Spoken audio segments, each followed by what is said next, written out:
Hello guys. तो मैं आशा करता हूँ कि आप लोगों का जो पैरामेडिकल की पढ़ाई है वो बहुत अच्छी तरीके से चल रही होगी, बहुत अच्छी तरीके से आप लोग उसे रिवीजन कर रहे होंगे, क्योंकि अब आपके पास बिल्कुल भी टाइम नहीं बचा है।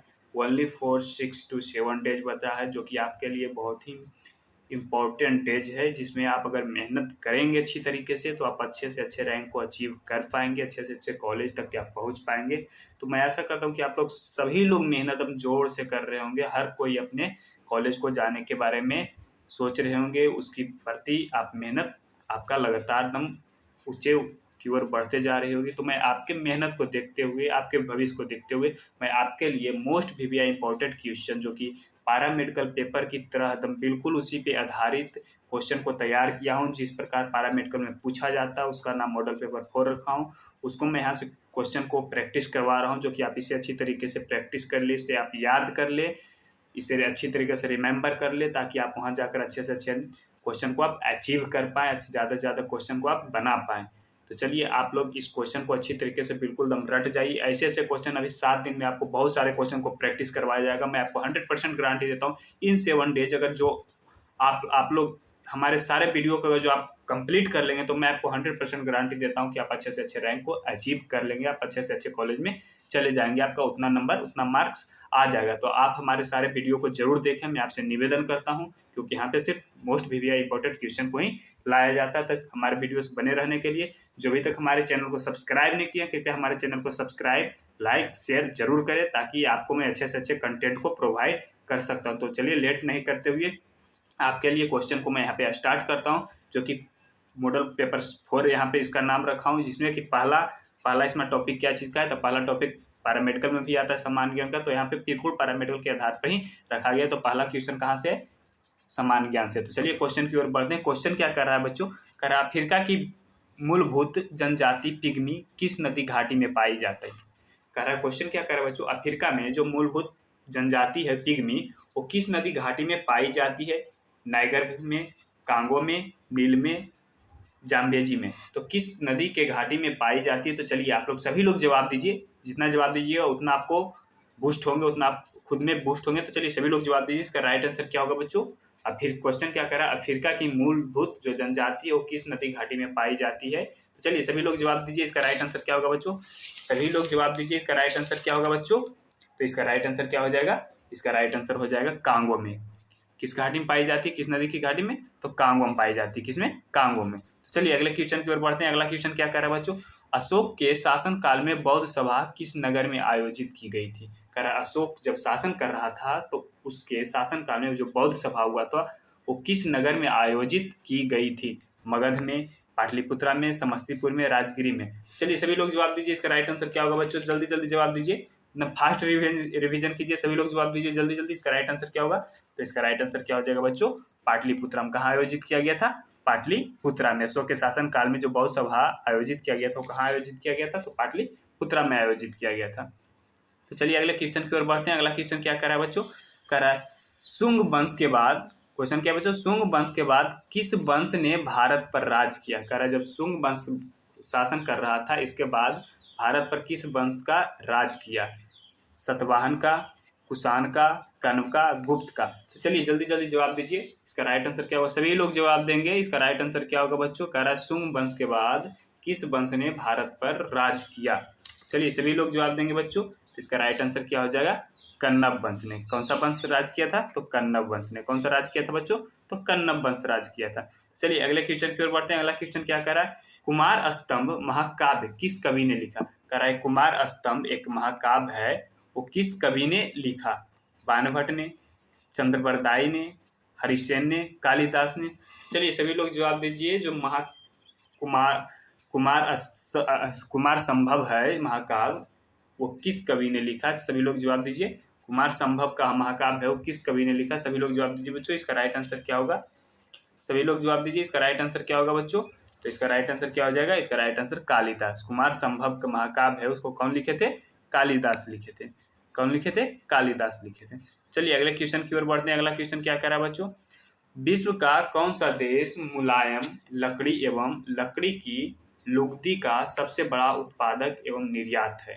कह रहा है विश्व का कौन सा देश है जो मुलायम लकड़ी एवं लकड़ी की लुगदी का सबसे बड़ा उत्पादक एवं निर्यात देश है, मतलब वहाँ उत्पन्न करता है और क्या करता है, बेचता है दूसरे देश को। तो कौन सा देश है? USA, Norway, Sweden, Canada. तो चलिए सभी लोग जवाब दीजिए, इसका राइट आंसर क्या हो जाएगा बच्चों? सबसे ज्यादा किस देश में मुलायम लकड़ी एवं लकड़ी की लुगदी होता है उसको उत्पाद किया जाता है और वहां से सेल किया जाता है? चलिए सभी लोग जवाब दीजिए बच्चों,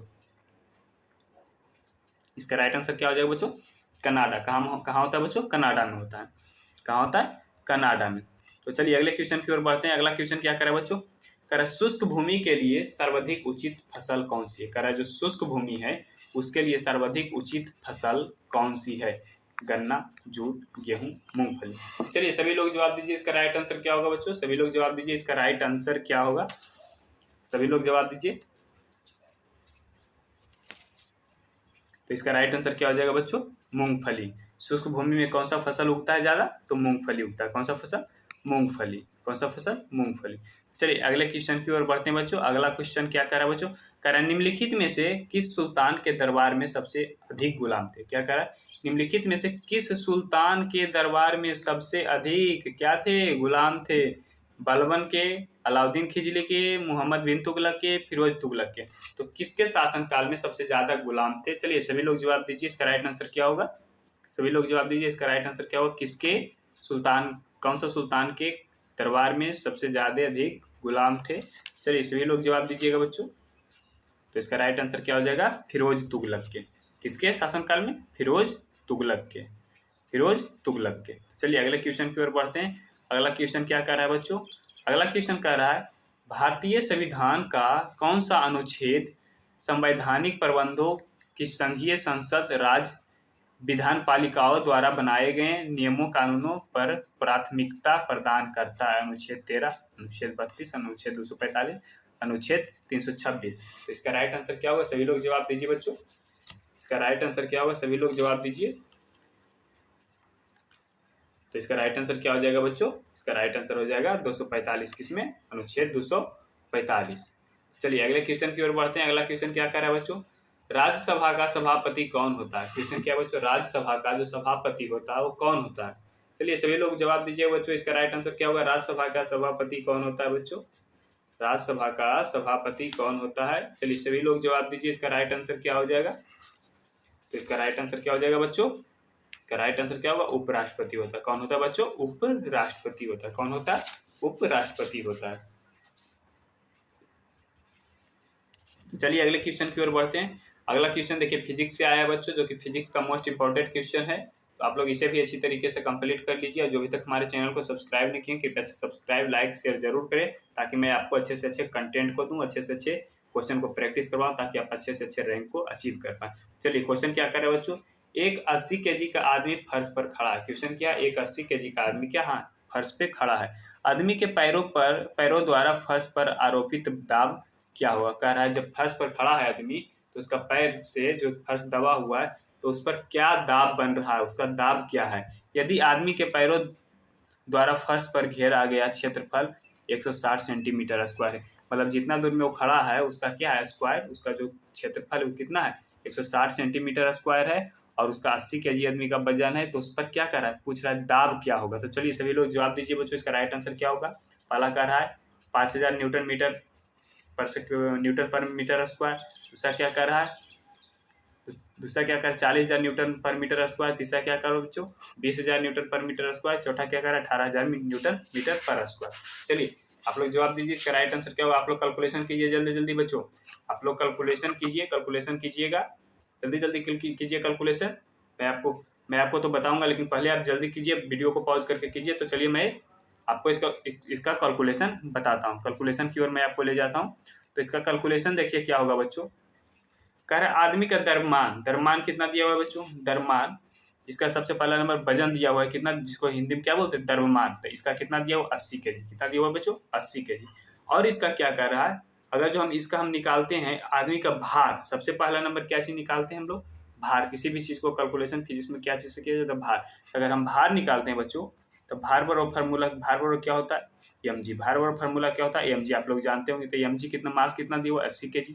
जी का मान कितना दिया हुआ है? देखिए दिया हुआ है 10 मीटर। कितना होगा? 10 मीटर पर सेकंड स्क्वायर दिया हुआ है, तो कितना हो जाएगा? 8,000। तो भार इसका कितना है 800 न्यूटन आएगा। कितना आएगा भार बच्चों 800 न्यूटन आ जाएगा। अब क्या कह रहा है क्षेत्रफल दिया हुआ है कितना 160 सेंटीमीटर स्क्वायर। क्या दिया हुआ है क्षेत्रफल दिया हुआ है इसका कितना 160 सेंटीमीटर स्क्वायर। तो अब क्षेत्रफल को सेंटीमीटर स्क्वायर में दिया हुआ है, इसको हम लोग सबसे पहले क्या चीज में करें मीटर में कन्वर्ट करें, क्योंकि आंसर क्या चीज में दे रखा है बच्चों मीटर में दे रखा है। तो इसको सबसे पहले हम लोग क्या करें मीटर में कन्वर्ट करें। तो सेंटीमीटर स्क्वायर में दिया हुआ है ना, तो सेंटीमीटर स्क्वायर को हम लोग मीटर में कन्वर्ट करने के लिए सेंटीमीटर से मीटर में कन्वर्ट करने के लिए क्या करते हैं तो 100 से डिवाइड करते हैं। तो 160 बटा क्या करेंगे 100। लेकिन सेंटीमीटर स्क्वायर है तो डबल 100 से करेंगे ना, डबल 100 से करें, सेंटीमीटर स्क्वायर है ना तो डबल 100 से डिवाइड करेंगे। चलिए डबल 100 से डिवाइड कीजिए तो 10 ऊपर से कट कर दीजिए बच्चों। तो क्या हो जाएगा 16 इंटू 16 बाई क्या हो जाएगा 1000। तो इसको जब हम पॉइंट में चेंज करते हैं तो क्या हो जाएगा 0.016 लिख सकते हैं, बिल्कुल लिख सकते हैं। इसको क्या लिख सकते हैं 0.016 मीटर लिख सकते हैं। क्या लिख सकते हैं 0.016 मीटर लिख सकते हैं। चलिए मीटर में हम लोग कन्वर्ट कर लिए। अब आई बारी क्या चीज, अब कह रहा है क्या चीज दाब निकालने के लिए। तो अब दाब की बारी आई तो दाब का फार्मूला क्या होता है बच्चों, दाब का फार्मूला क्या होता है। तो दाब का फार्मूला आप लोग याद रखिएगा, दाब का फार्मूला क्या होता है आप लोग नोट कर लीजिए। भार क्या होता है, दाब का फार्मूला भार बटा क्या होता है क्षेत्रफल होता है। क्या होता है क्षेत्रफल। दाब बराबर क्या होता है, दाब इक्वल टू भार बटा क्या होता है क्षेत्रफल होता है। तो क्षेत्रफल भार कितना दिया हुआ है बच्चों, भार देखें निकालनी है, भार कितना निकाले 800 न्यूटन। भार निकाले कितना 800 न्यूटन निकाले। क्षेत्रफल कितना आया 0.016 आया। कितना है क्षेत्रफल 0.016 आया। तो इसको पॉइंट से हम अगर जो पॉइंट इसको हटाएंगे तो ऊपर कितना शून्य चल जाएगा, 3 अंक के बाद है तो ऊपर कितना चल जाएगा 3 डिजिट चल जाएगा। कितना चल जाएगा बच्चों 3 डिजिट चल जाएगा। अब इसको कट कीजिए तो कितना 16 25 80 कितना हो जाएगा 16 25 80 मतलब कितना आ जाएगा 50,000 न्यूटन। कितना इसका राइट आंसर आ जाएगा बच्चों, इसका राइट आंसर कितना आ जाएगा बच्चों 50,000 न्यूटन। इसका राइट आंसर कितना आ जाएगा कैलकुलेशन करने के बाद 50,000 न्यूटन आ जाएगा। चलिए अगले क्वेश्चन की ओर बढ़ते हैं। अगला क्वेश्चन क्या कर रहा है बच्चों, कह रहा है एक प्रकाश वर्ष इक्वल टू कितना मीटर होगा। क्या कह रहा है एक प्रकाश वर्ष इक्वल टू कितना मीटर होगा। आपको पहले फिजिक्स का जब क्वेश्चन आपको करवा रहे थे, स्पेशल फिजिक्स का पढ़ा रहे थे, उस टाइम आपको इस क्वेश्चन को करवाया हूँ, आप लोग वहां से बनाए होंगे तो आप लोग इसका जवाब दीजिएगा। तो चलिए सभी लोग जवाब दीजिए बच्चों, सभी लोग जवाब दीजिए। इसका राइट आंसर क्या हुआ सभी लोग जवाब देंगे। तो चलिए वीडियो पॉज करके आप लोग जवाब दीजिए बच्चों, मैं यहाँ पे आगे आपको कैलकुलेशन बताता हूँ। तो चलिए कैलकुलेशन पर भी ध्यान दीजिएगा। कह रहा है एक प्रकाश वर्ष इक्वल टू कितना मीटर होगा। सबसे पहले नंबर प्रकाश वर्ष। प्रकाश वर्ष एक प्रकाश वर्ष कहते हैं कि इसको एक वर्ष में कहते हैं प्रकाश वर्ष। एक प्रकाश वर्ष को हम क्या करेंगे तो मीटर सबसे पहले नंबर जो प्रकाश का लाइट होता है, अब वर्ष का मतलब एक ईयर, एक प्रकाश का मतलब प्रकाश का जो लाइट का क्या होता है वेग होता है, जो लाइट का स्पीड होता है उसको कह रहा है। अब वर्ष का मतलब एक ईयर। तो क्या होता है एक प्रकाश वर्ष में क्या हो जाएगा बच्चों, एक प्रकाश का स्पीड क्या होता है 3 इंटू 10⁸ मीटर होता है। क्या होता है 3 इंटू 10⁸ मीटर पर सेकेंड होता है। और क्या एक वर्ष की बात कर रहा है तो एक वर्ष होगा ना, एक वर्ष। इसको हम लोग क्या कहेंगे प्रकाश वर्ष बोलेंगे। तो इसको मल्टीप्लाई कीजिए 3 इंटू 10⁸ मीटर पर सेकेंड इंटू एक वर्ष में कितना होता है बच्चों, एक वर्ष में कितना होता है 365 दिन। कितना होता है 365 दिन होता है। कितना होता है 365 दिन होता है। कितना होता है बच्चों 365 दिन। अब इसको हम लोग क्या चीज में लिखेंगे मीटर प्रति सेकेंड में हमको निकालना है ना, किस में निकालना है मीटर प्रति सेकेंड में निकालना है। तब सबसे पहले नंबर 365 दिन में आया तो इसको हम लोग क्या चीज में सेकेंड में चेंज करेंगे। तो 3 इंटू 10⁸ इंटू 365 दिन है तो 365 दिन को हम लोग क्या करेंगे 365 दिन है तो इसको अब कितना दिन 365 दिन है तो इसमें कितना होता है 24 मंथ होता है, 24 घंटा होता है। एक दिन में कितना घंटा होता है 24 घंटा। तो 365 इंटू 24 घंटा। अब इसको क्या करेंगे सेकेंड में चेंज करेंगे। तो सेकेंड में मिनट में पहले तो 60 थे, फिर मिनट को क्या चीज़ है सेकेंड में चेंज करेंगे तो फिर से 60 से मल्टीप्लाई करेंगे। इसको हम पूरा मल्टीप्लाई करते हैं तो मल्टीप्लाई करने के बाद आपको क्या आएगा बच्चों 9467280 आएगा। इंटू 10⁻ क्या आ जाएगा बच्चों 8 आ जाएगा। तो इसको हम लोग क्या लिख सकते हैं 9.46 इंटू 10⁻15 मीटर इसका क्या आ जाएगा आंसर आ जाएगा। आप लोग कैलकुलेशन कीजिएगा, मैं डायरेक्ट इसको आंसर लिखते चला गया हूँ लेकिन स्टेप बाय स्टेप आपको बता दिया हूँ। तो आप लोग कैलकुलेशन कीजिएगा। तो इसका कैलकुलेशन करने के बाद इसका राइट आंसर क्या आ जाएगा बी आएगा। इसका राइट आंसर क्या आ जाएगा बच्चों बी आएगा। इसका राइट आंसर क्या आ जाएगा बच्चों बी आ जाएगा। तो चलिए अगले क्वेश्चन की ओर बढ़ते हैं। अगला क्वेश्चन क्या कह रहा है क्वेश्चन क्या पीले प्रकाश का तरंग दैर्घ्य 600 नैनोमीटर है, इसे माइक्रोमीटर में व्यक्त कीजिए। आपको ये भी बताया गया था कि नैनोमीटर से माइक्रोमीटर में कैसे व्यक्त करना है, कैसे कन्वर्ट करना है, बताए थे पिछले वीडियो में जब फिजिक्स पढ़ा रहा था तो उस टाइम बताया गया था। नैनोमीटर से पिकोमीटर में कैसे कन्वर्ट करना है, सेंटीमीटर से पिकोमीटर में कैसे कन्वर्ट करना है, आपको सारा बताया गया। तो जो पढ़े हैं आप लोग जवाब दीजिए बच्चों, और नहीं पढ़े तो चलिए मैं यहाँ पे बता देता हूँ, आप लोग इसे अच्छी तरीके से आप लोग याद कर लीजिएगा। पैरामेडिकल में एक ना एक क्वेश्चन इससे आ जाता है। तो चलिए आपको मैं बता रहा हूँ, आप लोग इसे अच्छी तरीके से रख लीजिए। तो सबसे पहला नंबर, नैनोमीटर को किसमें कितना के लिए कन्वर्ट करने के लिए बोल रहा है बच्चों, तो माइक्रोमीटर में। तो सबसे पहले नंबर, कोई भी चीज़ होता है तो उसको मीटर में कन्वर्ट कीजिए। तो 1 नैनोमीटर बराबर फार्मूला क्या होता है, या 1 नैनोमीटर में क्या होता है बच्चों, 1 नैनोमीटर में कितना होता है, 10⁻⁹ मीटर होता है। कितना होता है, 10⁻⁹ मीटर होता है। अब दिया हुआ है कितना, 600 नैनोमीटर ना। तो 600 नैनोमीटर बराबर फार्मूला क्या होगा, 600 नैनोमीटर बराबर क्या हम लोग लिख सकते हैं, 600 इंटू 10⁻⁹ मीटर लिख सकते हैं, बिल्कुल लिख सकते हैं। क्यों नहीं लिख सकते, क्योंकि 1 नैनोमीटर कितना होता है, 10⁻⁹ मीटर होता है। तो 600 नैनोमीटर बराबर 600 इंटू 10⁻⁹ मीटर हो जाएगा, बिल्कुल हो जाएगा। तो इसको हम लोग कैलकुलेशन करने के बाद क्या आ जाएगा, डबल शून्य है तो डबल शून्य से, डबल जीरो है तो डबल जीरो से क्या होता है, घट जाएगा। तो क्या हो जाएगा, 6 इंटू 10⁻⁷ मीटर हम लोग लिखेंगे। क्या लिखेंगे, 6 इंटू 10⁻⁷ मीटर, क्योंकि मल्टीप्लाई में जब जीरो होता है, जीरो बढ़ता है तो क्या होता है, पावर क्या होता है, जब पावर निगेटिव में रहता है, मल्टीप्लाई में जीरो बढ़ता है तो क्या होता है, घट जाता है। तो चलिए अगला क्या करना है, अब किस में कर रहा है कि कन्वर्ट करने के लिए हम लोग मीटर में तो निकाल दिए, अब मीटर से हमको क्या चीज़ में चेंज करना है, माइक्रोमीटर में चेंज करना। तो माइक्रोमीटर में चेंज करने के लिए पहले इसका फार्मूला जान लीजिए, क्या होता है, 10⁻⁻6 इजकल टू क्या होता है, 10⁻⁻6 मीटर इजकल टू क्या होता है, 1 माइक्रोमीटर होता है। क्या होता है, 1 माइक्रोमीटर होता है। क्या होता है बच्चों, 1 माइक्रोमीटर होता है। क्या होता है, 1 माइक्रोमीटर होता है। 10⁻⁶ मीटर इजकल टू क्या होता है, 1 माइक्रोमीटर होता है। तो मीटर में दिया हुआ है, अब माइक्रोमीटर से हमको किस में, माइक्रोमीटर में चेंज करना है। तो क्या करेंगे, 10⁻⁻6 से क्या कर देंगे, डिवाइड कर देंगे। तो डिवाइड कर दीजिए तो आ जाएगा आंसर। तो कितना से डिवाइड करना है, 10⁻⁻6 से, 10⁻⁻6 से डिवाइड कीजिए। तो डिवाइड करने के बाद आपका क्या आ जाएगा बच्चों, आपका जब डिवाइड कीजिएगा तो डिवाइड करने के बाद आ जाएगा आपका 6 इंटू 10⁻⁻1 माइक्रोमीटर आ जाएगा। क्या आ जाएगा, 6 इंटू 10⁻⁻1 माइक्रोमीटर आ जाएगा। तो इसका राइट आंसर क्या हो जाएगा, सी हो जाएगा। तो आप लोग इसे अच्छी तरीके से याद कर लेंगे, एक ना एक क्वेश्चन आपको पूछ देगा तो आपको 5 नंबर वहाँ पे बनता है, तो आप 5 नंबर उसे अचीव कर लेंगे। चलिए अगले क्वेश्चन की ओर बढ़ते हैं। अगला क्वेश्चन क्या कह रहा है बच्चों, अगला क्वेश्चन कह रहा है किसी वस्तु विराम की स्थिति से 0.5 मीटर पर सेकेंड के त्वरण के साथ चलती। कह रहा है कोई भी वस्तु अगर जो विराम में है और क्या कर रहा है, 0.5 मीटर प्रति सेकेंड के त्वरण से चलना शुरू कर देती है। 250 मीटर चलने के बाद उसका वेग क्या होगा, कर जब 250 मीटर चल जाएगा तो उसके बाद उसका वेग क्या होगा, इस दूरी को तय करने में इसे कितना समय लगा, और कह रहा है इस दूरी को तय करने में उसका कितना समय लगा, ये चीज़ हमको क्या करना है, निकालना है। तो सबसे पहले इसको क्या निकालने के लिए बोल रहा है, इसका निकालने के लिए समय बोल रहा है निकालने के लिए। तो हम लोग समय कैसे निकालेंगे, तो चलिए मैं आपको बताता हूँ इसका कैलकुलेशन बच्चों। तो सबसे पहली बात, हमको इसका सब जितना चीज़ दिया हो आप पहले उसको लिख लें। तो इसमें क्या दिया हुआ, देखो विराम में था तो इसका यू क्या हो जाएगा बच्चों, विराम में था तो इसका यू क्या हो जाएगा, जीरो हो जाएगा। क्या हो जाएगा, जीरो। अब क्या दिया हुआ है, वेग दिया हुआ है, मतलब एक्सेलरेशन दिया हुआ है। एक्सेलरेशन कितना है, 0.5। एक्सेलरेशन कितना दिया हुआ बच्चों, 0.5। अगर हम बात करें डिस्टेंस का, तो डिस्टेंस कितना दिया, 250 मीटर। कह रहा है 250 मीटर चलने के बाद उसका वेग क्या होगा।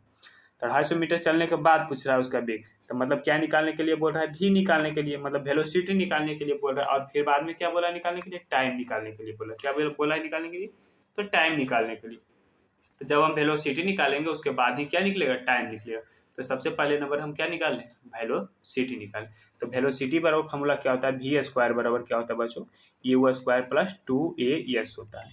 तो यू तो क्या है, जीरो दिया हुआ है, तो यू के जगह पर जीरो लिख देंगे, प्लस 2 ए क्या दे रखा है, 0.5, यस कितना, 250 मीटर दिया रखा है। कितना दे रखा है, 250 मीटर। तो इसको कैलकुलेशन कीजिए, तो कैलकुलेशन करने के बाद क्या आ जाएगा बच्चों, कैलकुलेशन कीजिएगा तो कितना हो जाएगा, 250 मीटर स्क्वायर, 250 मीटर स्क्वायर पर सेकेंड स्क्वायर आ जाएगा। तो क्या कितना आ जाएगा वेलोसिटी बच्चों, 250 मीटर पर स्क्वायर आ जाएगा। तो इसको देखिए वेलोसिटी स्क्वायर दिया हुआ है ना, तब वेलोसिटी में इसको चेंज करेंगे तो क्या क्या लिख सकते हैं, √250। क्या लिख सकते हैं बच्चों, √250। तो इसको जब कैलकुलेशन करेंगे तो कितना आ जाएगा, 15.8 आ जाएगा। क्या आ जाएगा, 15.8 आ जाएगा। अब हमको क्या बोला है निकालने के लिए, अब हमको निकालने के लिए टाइम बोला है ना। अब हमको क्या निकालने के लिए बोला बच्चों, टाइम निकालने के लिए बोला है। तो टाइम हम लोग कैसे निकाल सकते हैं, तो टाइम निकालने के लिए सबसे अच्छा तरीका एस बराबर फार्मूला लगाइए टाइम निकालने के लिए। कौन सा फार्मूला लगाइए? एस बराबर U T plus half A T square बराबर फार्मूला लगा दी। यू क्या था? 0 था, तो टाइम भी क्या हो जाएगा? इसका 0 हो जाएगा। तो हाफ एक्सेलरेशन कितना था? 0.5। हमको टाइम निकालने के लिए बोला, वेलोसिटी तो निकाल दी है, लेकिन हमको आंसर क्या चीज़ निकालना है? टाइम। टाइम में दे रहा है ना आंसर, तो टाइम निकालिए। तो टाइम निकालने, डिस्टेंस कितना दिया हुआ है? 250 मीटर। डिस्टेंस कितना दिया हुआ है? 250 मीटर। अब क्या करना है? टाइम। टाइम का स्क्वायर कर देंगे। टाइम का क्या कर देंगे बच्चों? स्क्वायर कर देंगे। तो इसको इस साइड करेंगे तो क्या हो जाएगा? 250 इंटू 2 बटा क्या हो जाएगा? 0.5। पॉइंट हटाएंगे तो ऊपर क्या चल जाएगा? 0। इसका क्या हो जाएगा? टाइम का स्क्वायर। तो 5 का 20 कट जाएगा, तो 25 का क्या हो जाएगा? 100, मतलब 1000। क्या हो जाएगा? 1000 टाइम का स्क्वायर क्या हो जाएगा? 1000। वही अगर जो हम टाइम लिखेंगे तो क्या हो जाएगा? इस साइड अंडर रूट आ जाएगा, तो क्या हो जाएगा? 1000 अंडर रूट। तो इसका राइट आंसर क्या हो जाएगा? इसका टाइम निकालेंगे तो क्या हो जाएगा? इसका राइट आंसर क्या हो जाएगा बच्चों? 1000 स्क्वायर हो जाएगा। तो इसका जब हम टाइम निकालेंगे तो क्या हो जाएगा? 31, क्या हो जाएगा बच्चों? 31.6 सेकेंड हो जाएगा। क्या हो जाएगा? जब इसका अंडर रूट निकालेंगे तो क्या हो जाएगा? 31.6 सेकेंड हो जाएगा। तो इसका राइट आंसर क्या हो जाएगा बच्चों? ए हो जाएगा। इसका राइट आंसर क्या हो जाएगा बच्चों? ए हो जाएगा। इसका राइट आंसर क्या हो जाएगा? ए हो जाएगा। चलिए अगले क्वेश्चन की ओर बढ़ते हैं। अगला क्वेश्चन क्या कर रहा है बच्चों? अगला क्वेश्चन देखिए बायो से आ गया। अगला क्वेश्चन क्या चीज से बच्चों? बायो से। क्वेश्चन क्या कर रहा है? निम्न में से किस पदार्थ में लगाने से रक्त का बहना रुक जाता है? कह रहा है निम्न में से कौन सा पदार्थ लगाएंगे तो रक्त बहना क्या हो जाएगा? रुक जाएगा। क्योंकि रक्त जब बहते रहता है, जिसका जब देखते हो को किसी का एक्सीडेंट होता है तो बहुत सारा रक्त निकलते रहता है, तो उसको हॉस्पिटल ले जाता है। तो हॉस्पिटल में जाने के बाद डॉक्टर होता है, वो कौन सा पदार्थ लगाता है जो क्या होता है? रक्त का बहना रुक जाता है। तो चलिए सभी लोग बताइए इसका राइट आंसर क्या होगा बच्चों? ऑप्शन कर रहा है अमोनियम क्लोराइड का, सोडियम क्लोराइड का, फेरिक क्लोराइड का, पोटेशियम क्लोराइड का। इसका राइट आंसर क्या होगा? सभी लोग जवाब दीजिए। सभी लोग जवाब देंगे। इसका राइट आंसर क्या होगा बच्चों? सभी लोग जवाब दीजिए। इसका राइट आंसर क्या होगा? सभी लोग जवाब दीजिए। रक्त जब बह रहा है तो उसमें कौन सा पदार्थ लगाएंगे तो क्या होगा? रक्त का बहना रुक जाएगा। सभी लोग जवाब दीजिए। तो इसका राइट आंसर क्या हो जाएगा? Ferric chloride. इसका राइट आंसर क्या हो जाएगा बच्चों? इसका राइट आंसर क्या हो जाएगा बच्चों?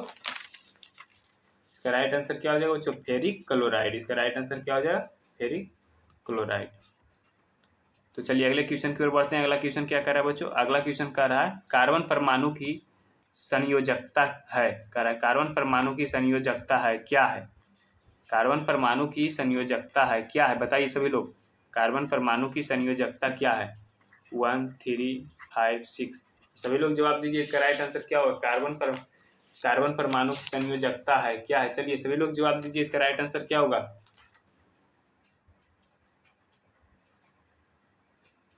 इसका राइट आंसर क्या हो जाएगा? डी 4 है। कितना होगा? 4 है। कार्बन का संयोजकता कितना होता है बच्चों? 4 होता है। चलिए अगले क्वेश्चन की ओर बढ़ते हैं। अगला क्वेश्चन क्या करा? चांदी का अयस्क है। कह रहा है चांदी का अयस्क क्या है? बॉक्साइट है, क्यूप्राइट है, अर्जेंटाइट है, हेमेटाइट है। तो चलिए सभी लोग जवाब दीजिए। चांदी का अयस्क क्या है? सभी लोग जवाब दीजिए बच्चों। इसका राइट आंसर क्या होगा? कुछ क्वेश्चन क्या कर रहा है? चांदी का अयस्क क्या है? सभी लोग जवाब दीजिए। तो इसका राइट आंसर क्या हो जाएगा बच्चों? अर्जेंटाइट हो जाएगा। इसका राइट आंसर क्या हो जाएगा? अर्जेंटाइट हो जाएगा। चलिए अगले क्वेश्चन की ओर बढ़ते हैं। अगला क्वेश्चन क्या कर रहा है बच्चों? जर्मन सिल्वर किसका मिश्रण होता है? कह रहा है जर्मन सिल्वर हो किसका मिश्रण होता है? तांबा, जस्ता एवं निकल का, तांबा, जस्ता एवं लोहा का, तांबा, सिल्वर व निकल का, तांबा, अल्मुनियम एवं निकल का। तो किसका होता है? सभी लोग जवाब दीजिए। जर्मन जो सिल्वर है वो किसका मिश्रण होता है? चलिए सभी लोग जवाब दीजिए। इसका राइट आंसर क्या होगा? सभी लोग जवाब दीजिए। इसका राइट आंसर क्या होगा बच्चों? सभी लोग जवाब दीजिए। तो इसका राइट आंसर क्या हो जाएगा? तांबा, जस्ता व निकल का होता है। किसका होता है बच्चों? तांबा, जस्ता व निकल का होता है। तो चलिए अगले क्वेश्चन की ओर बढ़ते हैं। अगला क्वेश्चन क्या कर रहा है बच्चों? सोडियम थायोसल्फेट का प्रयोग फोटोग्राफी में किया जाता है। कह रहा है सोडियम थायोसल्फेट का प्रयोग फोटोग्राफी में किया जाता है। फोटोग्राफी में तो किया जाता है, लेकिन किस लिए किया जाता है ये आपको जवाब देना है। चित्र को काला करने में, चित्र को सफेद करने में, सिल्वर ब्रोमाइड को घोलकर पृथक करने में, या सभी सत्य है। मतलब तीनों सत्य, तीनों चीज में प्रयोग किया जाता है। चलिए सभी लोग जवाब दीजिए बच्चों। इसका राइट आंसर क्या होगा? बहुत ही महत्वपूर्ण क्वेश्चन है, जो कि आप लोग रट जाइएगा तो आप लोग अच्छे से अच्छे रैंक को प्राप्त कीजिएगा। ये 100% गारंटी है। चलिए सभी लोग जवाब देंगे बच्चों। जो अभी तक हमारे चैनल को सब्सक्राइब नहीं किए कृपया सब्सक्राइब कर लें। चलिए सभी लोग जवाब दीजिए। इसका राइट आंसर क्या होगा बच्चों? सोडियम थायोसल्फेट का प्रयोग फोटोग्राफी में किया जाता है। किस लिए प्रयोग किया जाता है? सभी लोग जवाब दीजिए।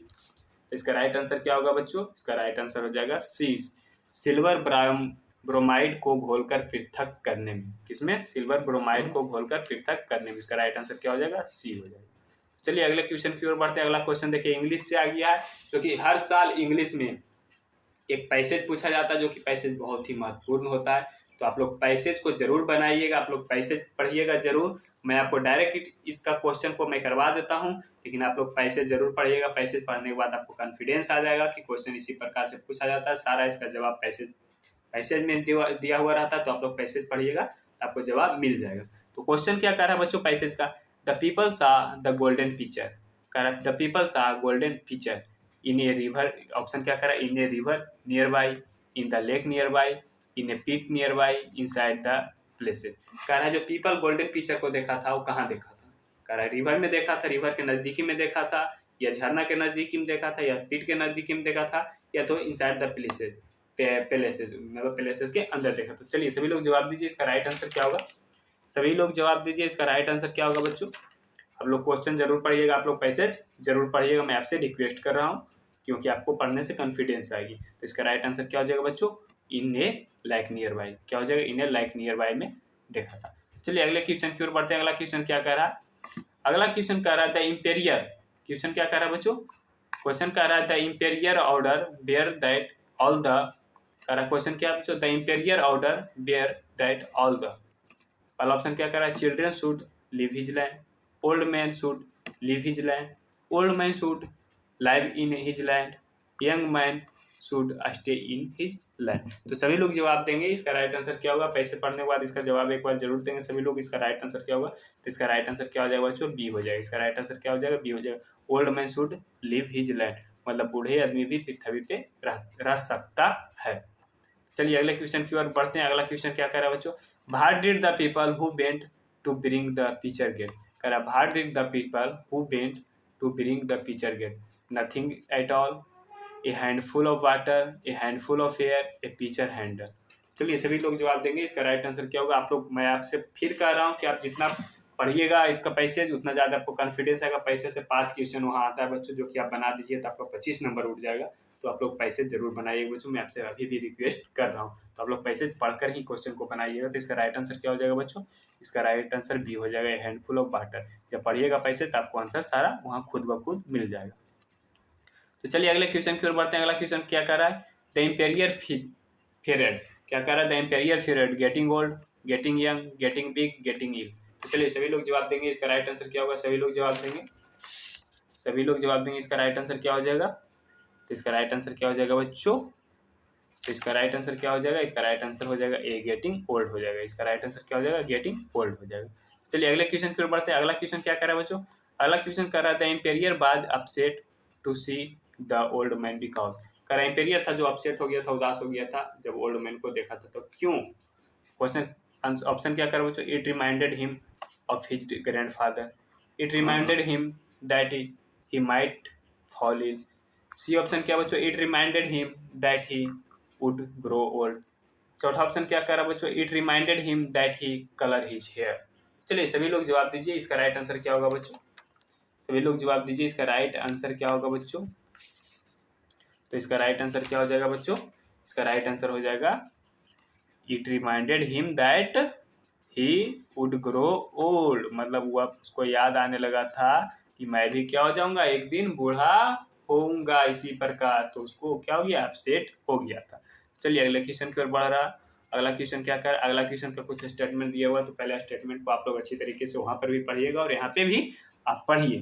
क्वेश्चन क्या कर? In the following question some part of the sentence may have error. कर रहा है जो क्वेश्चन दिया हुआ उसमें क्या कुछ एरर दिया हुआ है। Find out which part of the sentence has an error. कह रहा है उसको निकालिए कि कौन सा पार्ट में क्या है एरर दिया हुआ है। Select the appropriate option if the sentence is free from error, select no error. कह रहा है वैसा ऑप्शन चुनना है जिसमें क्या एरर नहीं है, और या तो फिर इसमें एरर है ही नहीं। तो चलिए सभी लोग इसको ध्यान देंगे, सभी लोग इसको पढ़िए और इसका आंसर चूज कीजिए।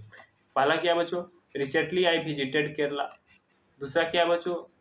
And found the sensuous. तीसरा क्या बच्चों? To be breathtaking. चौथा क्या बच्चों? नो एरर, मतलब इसमें एरर है ही नहीं। तो इसका राइट आंसर क्या होगा बच्चों? इसका राइट आंसर क्या होगा, सभी लोग बताएंगे इसका राइट आंसर क्या होगा बच्चों। तो इसका राइट आंसर क्या हो जाएगा, बी हो जाएगा। इसका राइट आंसर क्या हो जाएगा बच्चों, बी हो जाएगा, बी। एंड फाउंड द सेंसरियस हो जाएगा, क्या हो जाएगा, एंड फाउंड द सेंसरियस। चलिए अगले क्वेश्चन की ओर बढ़ते हैं। अगला क्वेश्चन क्या करा, अगला क्वेश्चन का भी कुछ स्टेटमेंट दिया होता, पहले स्टेटमेंट को आप लोग अच्छी तरीके से पढ़िए। क्वेश्चन क्या कह रहा है, rearrange the part of the sentence in order. कह रहा है जो सेंटेंस दिया हुआ है उसको क्या करें, एक ऑर्डर में अरेंज करें, एक ऑर्डर में अरेंज करें, मतलब जैसे तैसे, मतलब दिया हुआ है क्वेश्चन को, ऑप्शन में जो सेंटेंस दिया हो जैसे तैसे दिया हुआ उसको सही तरीके से क्या करना, अरेंज करना। तो क्वेश्चन क्या करा, द 24 ट्रीवर्ड्स, पी क्या कह रहा बच्चों, that could hold anything from a, Q क्या कह रहा है, will be imprisoned in the vast outdoor area. R क्या कर बच्चों, burning desert to a frozen wasteland. तो इसका राइट आंसर क्या होगा, सभी लोग जवाब देंगे, रीअरेंज करके बताइए बच्चों, रीअरेंज करना है, आप लोगों को ग्रामर आती होगी, आप लोग सभी लोग जवाब दीजिएगा। इसका राइट आंसर क्या होगा, पहला ऑप्शन करा पी क्यू हुआ, दूसरा क्या करा पी आर क्यू, तीसरा क्या करा क्यू पी आर, चौथा क्या करा आर क्यू पी। तो इसका राइट आंसर क्या होगा, सभी लोग जवाब देंगे बच्चों, रीअरेंज करके आप लोग बताइए इसका राइट आंसर क्या होगा। तो इसका राइट आंसर क्या हो जाएगा बच्चों, इसका राइट आंसर सी हो जाएगा, क्यू पी आर हो जाएगा, क्या हो जाएगा क्यू पी आर। मतलब इसका कहने का मतलब क्या हुआ, पहला क्या होगा, पहले होगा the 24 tributes will be imprisoned in the vast outdoor arena. उसके बाद फिर आएगा क्या चीज, that could hold anything from a. उसके बाद फिर आएगा burning desert to a frozen wasteland. समझ में आ गया होगा मैं ऐसा करता हूँ। तो चलिए अगले क्वेश्चन की ओर बढ़ता हूँ। अगला क्वेश्चन आ गया हिंदी से बच्चों, लास्ट टॉपिक है, लास्ट टॉपिक है मॉडल पेपर का, जो कि पैरामेडिकल क्वेश्चन में भी लास्ट टॉपिक में हिंदी ही रहता है, इसलिए उसी पर आधारित किया गया था। तो लास्ट टॉपिक आया हिंदी, ये भी मोस्ट इंपॉर्टेंट क्वेश्चन है, तो आप लोग इसे भी अच्छी तरीके से रह जाए। जो भी तक हमारे चैनल को सब्सक्राइब नहीं किएंगे बस सब्सक्राइब लाइक शेयर जरूर करें। तो क्वेश्चन क्या कर रहा है बच्चों, पीताम्बर शब्द का समास विग्रह क्या होगा, कह रहा है पीताम्बर शब्द का समास विग्रह क्या होगा। तो आप लोग विग्रह कीजिए, इसका राइट आंसर क्या होगा, पीत है जिसका अंबर, या पीत है वस्त्र जिसका, पीला अंबर है जिसका, उपयुक्त सभी। इसका राइट आंसर क्या होगा, सभी लोग जवाब देंगे बच्चों, सभी लोग जवाब दीजिए, इसका राइट आंसर क्या हो जाएगा, सभी लोग जवाब दीजिए। तो इसका राइट आंसर क्या हो जाएगा बच्चों, इसका राइट आंसर क्या हो जाएगा, इसका राइट आंसर सभी हो जाएगा, उपरोक्त सभी। पीत है जिसका अंबर, या पीत है वस्त्र जिसका, या तो पीला अंबर है जिसका। तो इसका राइट आंसर क्या हो जाएगा, सभी हो जाएगा। चलिए अगले क्वेश्चन की ओर बढ़ते हैं। अगला क्वेश्चन क्या कर रहा है, निम्नलिखित में प्रत्यय रहित शब्द कौन है। कह रहा है निम्नलिखित जो 4 ऑप्शन दिया हुआ उसमें प्रत्यय रहित शब्द कौन है, जिसमें क्या है प्रत्यय लगा हुआ, कवित्व, लघुत्व, बिकाऊ, कुख्यात। इसका राइट आंसर क्या होगा, सभी लोग जवाब दीजिए, सभी लोग जवाब दीजिए, इसका राइट आंसर क्या होगा। इसका राइट आंसर क्या हो जाएगा, डी कुख्यात हो जाएगा, क्या हो जाएगा कुख्यात हो जाएगा। चलिए अगले क्वेश्चन की ओर बढ़ते हैं। अगला क्वेश्चन क्या करें बच्चों, झंडा का पर्यायवाची शब्द होगा। कह रहा है झंडा का पर्यायवाची शब्द क्या होगा, केतन, प्रतीक, चेतन, डंडा। इसका राइट आंसर क्या होगा, सभी लोग जवाब दीजिए, झंडा का पर्यायवाची शब्द क्या होगा, सभी लोग जवाब दीजिए। तो इसका राइट आंसर क्या हो जाएगा बच्चों, केतन। झंडा का पर्यायवाची शब्द क्या होता है, केतन होता है। झंडा का पर्यायवाची शब्द क्या होता है बच्चों, केतन होता है। चलिए अगले क्वेश्चन की ओर। अगला क्वेश्चन क्या करा, अनुशीलन का पर्यायवाची शब्द होगा। करा अनुशीलन है उसका पर्यायवाची शब्द क्या होगा, प्रेषण, चिंतन, अध्ययन, मनन। सभी लोग जवाब देंगे, इसका राइट आंसर क्या होगा।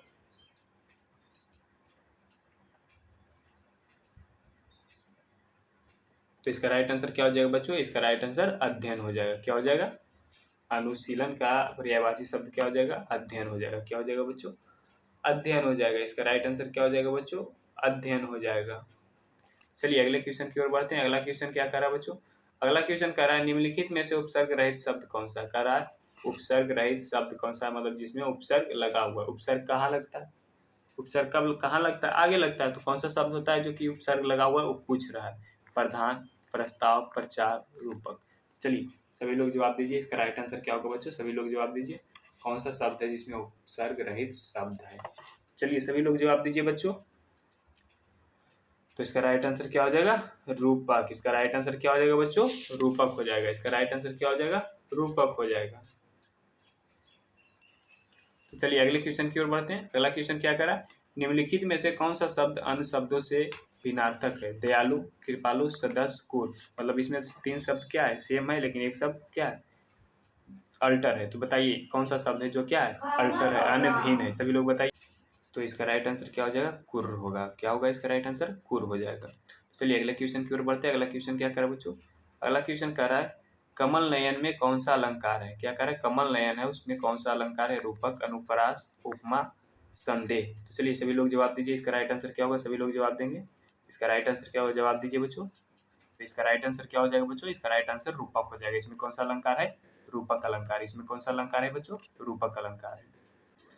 अगला क्वेश्चन क्या कर रहा है बच्चों? कह रहा है निम्नलिखित में से दीर्घ संधि युक्त पद कौन सा है? तो चलिए सभी लोग जवाब दीजिए। ऑप्शन क्या है? देवेंद्र, सूर्योदय, दैत्यारी, महर्षि। तो इसका राइट आंसर क्या होगा? सभी लोग जवाब दीजिए। दीर्घ संधि युक्त पद कौन सा है? सभी लोग जवाब दीजिए। इसका राइट आंसर क्या होगा? तो इसका राइट आंसर क्या हो जाएगा बच्चों? दैत्यारी हो जाएगा। इसका राइट आंसर क्या हो जाएगा? दैत्यारी हो जाएगा। चलिए धन्यवाद बच्चों। फिर मिलते हैं अगले वीडियो में। धन्यवाद, थैंक्स बच्चों। फिर मिलते हैं अगले वीडियो में। आप लोग हमारे वीडियो से बने रहने के लिए आप हमारे चैनल को सब्सक्राइब, लाइक, शेयर जरूर करें। सिर्फ यहाँ पे मोस्ट वीवीआई इंपॉर्टेंट क्वेश्चन ही प्रैक्टिस करवाया जाता है, तो हमारे चैनल पे प्रैक्टिस करने के लिए आप हमारे चैनल को सब्सक्राइब जरूर करें।